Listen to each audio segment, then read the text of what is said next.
The cell was cold, a damp chill that seemed to seep right into my bones.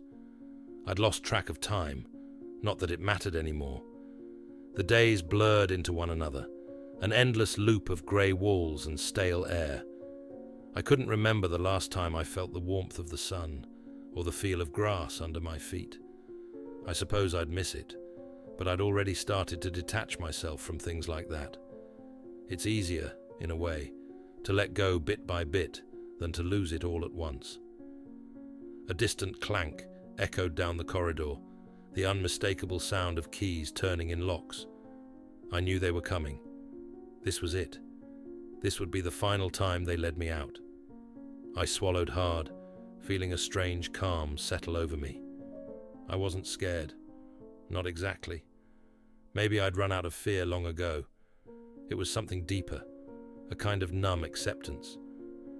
2 guards stood outside my cell, their faces impassive, eyes fixed straight ahead, as if they weren't looking at a man about to be sentenced to death.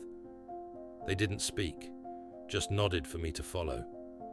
I stood up slowly, my legs stiff, and shuffled forward as the shackles clinked against my ankles. I could feel the weight of the metal dragging me down, each step heavy and deliberate. The corridors stretched out before us, lit by narrow slits of daylight streaming through high windows. Dust particles floated in the air, suspended in the beams of light like stars in a forgotten galaxy. I wondered if anyone else noticed these things. Did anyone else see the world like this, with such stark clarity? Or was it only the condemned who saw beauty in the smallest details? As we walked, I thought about the people I'd see in the courtroom, faces blurred in my memory, people who might have once meant something to me, or maybe nothing at all. They would be sitting there, watching, judging. Did they wonder about me? Or was I just another name, another face in a long line of the damned? I imagined them with their own lives, separate and untouchable. Each one had a family, a job, a purpose. They'd go home after this, back to their routines, back to lives that would continue without a hitch. And I'd be left behind, fading from their minds as easily as a stray thought. When we entered the courtroom, sunlight spilled in from the high-arched windows, pooling in warm puddles on the wooden benches. The light felt almost mocking, as if the world outside were celebrating a good day, while I stood here, alone and already halfway gone. Birds chirped faintly beyond the walls, their songs filtering through like whispers from another world. I caught myself thinking, such a good day to die in. A bitter smile crept onto my face. It would be a beautiful day, just not for me. The judge entered, a stern figure draped in black robes that rustled as he approached the bench. He barely looked at me, shuffling through a stack of papers with a practiced indifference. For a moment, his gaze met mine, cold and unfeeling, like he was assessing a number rather than a man. He turned to the committee beside him, muttering something in a low voice, as if my life were a trivial matter that hardly required his attention. Then he pulled out a single piece of paper and read aloud, the words falling from his lips with a detached finality. "Sentenced to death," he said, his voice flat, devoid of emotion. There was no hesitation, no flicker of empathy, just a statement of fact. In that moment, I felt like I wasn't even there. My body was present, but my mind drifted, hovering somewhere above the room, watching everything unfold from a distance. The courtroom felt surreal, the walls closing in around me, yet I was far away, lost in my own mind. Voices echoed in my head, a cacophony of thoughts clashing and overlapping. Is this what I deserve? Was there another way? I tried to silence them, but they kept coming, rising and falling in waves of confusion, anger, and acceptance. Part of me wanted to scream, to protest, to beg for another chance, but a deeper part, a quieter part, was ready to let go. "This is the end," it whispered. "There's nothing left to fight for." My gaze drifted across the room, settling on the faces of strangers and acquaintances alike. I wondered if they pitied me or if they felt nothing at all. I realized, with a hollow pang, that it didn't matter. I was a ghost to them already, a memory that would fade the moment they stepped outside. In the back of the room, my friend stood silently, his hands clenched into fists. They would take him soon, I knew. He'd follow the same path, hear the same sentence, and meet the same end. We were two sides of the same coin, condemned together, yet alone in our own private despair. I wanted to reach out to him, to offer some words of comfort, but what was there to say? In the face of the inevitable, words felt meaningless, hollow echoes in an empty room. As the judge's words faded, the guards moved to lead me away. I took one last look at the sunlight streaming through the windows, casting soft shadows on the polished wood.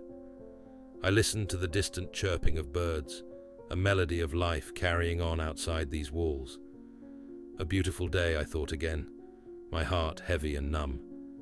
A beautiful day to die in. They drove me back to the cell, the wheels humming against the road in a steady, numbing rhythm. The sun had dipped below the horizon, casting the world into shades of dusk, and I watched the sky shift from gold to grey through the small, caged window beside me. I wasn't shackled this time. No need. I was no threat to anyone now. The guards didn't speak, and I was grateful for their silence. Words would only muddy the strange calm settling over me, a fragile peace that I didn't want disturbed. I leaned my head back against the cold metal and let my thoughts drift, my mind as quiet as the world outside. Soon, the sky darkened completely, and by the time we reached the cell, stars had begun to prick through the black, small points of light scattered across a vast, indifferent sky.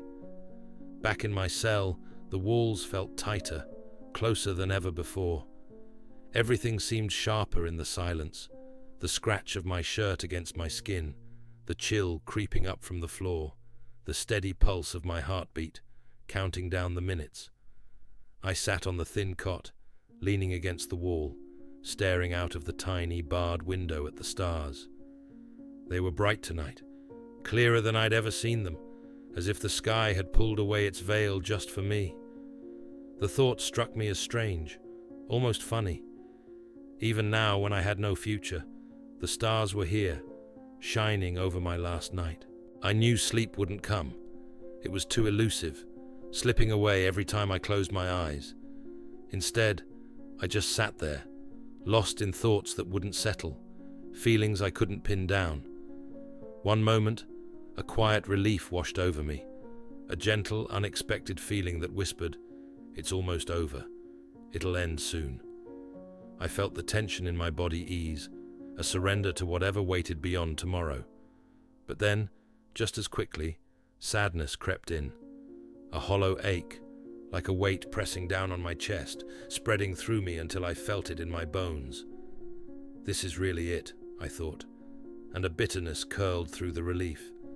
My life, all my memories, the moments and people that made up everything I'd ever known, they would disappear with me.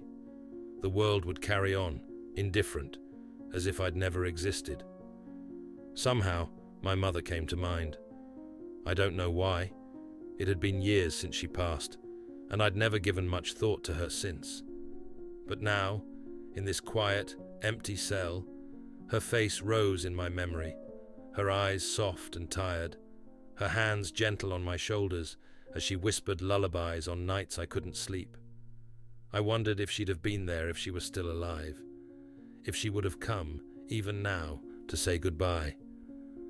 I couldn't shake the image of her face, so close and vivid, and for a moment, I wanted to reach out, to tell her things I'd never had the chance to say. "Forgive me," I wanted to whisper, though I couldn't have said why. The night deepened, and still, I sat there, staring at the stars as they moved across the sky. Their cold, distant light filled the room, casting shadows that seemed to sway and breathe. I realized I didn't know how to feel. My mind swung between relief and regret, sadness and numbness. One moment, I felt so small, like nothing more than a flicker, soon to be extinguished. The next, a strange calm washed over me, as if all my troubles, all my struggles, were falling away. It'll all be over soon, I thought, letting the words settle in my mind. I didn't know if that thought brought me peace or sorrow. All I knew was that the stars were bright, the sky clear, and that tomorrow I'd be gone. Morning came like a soft, silent wave, creeping in over the edges of night and filling the cell with a cold, grey light. I hadn't slept, but somehow I felt wide awake. The guards came soon after, their faces drawn and impassive, and with a quiet nod, they led me out for the last time. There was no rush, no need for words, just that calm, methodical movement, like clockwork, like something that had happened 1,000 times before. I climbed into the back of the car, feeling the weight of each step as I settled into the seat. The guard beside me didn't look my way, but he sat with the same steady stillness, his hands resting lightly on his knees. The engine hummed to life, and we began the drive, rolling through the narrow streets that led out of the city and toward the end of my journey. The road was rough, with dips and bumps that jostled us as we went, a strange rhythm that made the guard and I sway in perfect sync, rising and falling together like pieces in a slow, solemn dance. I couldn't help but notice the odd unity in our movements, two bodies bound by duty and fate, each as powerless as the other to change the course of this journey. As we passed through the outskirts, my gaze drifted up to the sky, drawn by a distant movement. A flock of birds, a tight cluster of black specks against the vast pale blue, shifted and turned in unison, moving as if they were one creature, their wings beating in silent harmony. One bird dipped down, breaking from the flock, its tiny shape spiraling lower until it touched the surface of a small, still pond. It skimmed the water briefly, leaving faint ripples, then lifted off again, rejoining the flock, a single black dot returning to its place among many. The sight struck me, though I couldn't quite say why. I watched until the birds faded into the distance, just more shadows on the horizon.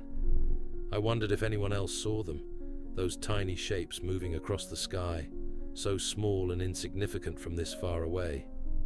Maybe that's what I looked like too, just a shadow, a shape passing through the world, here one moment and gone the next. After a while the car slowed, then came to a stop. The guard looked at me, just a brief flicker of a glance, but I could see something there, a trace of discomfort maybe, or sympathy he didn't know how to express.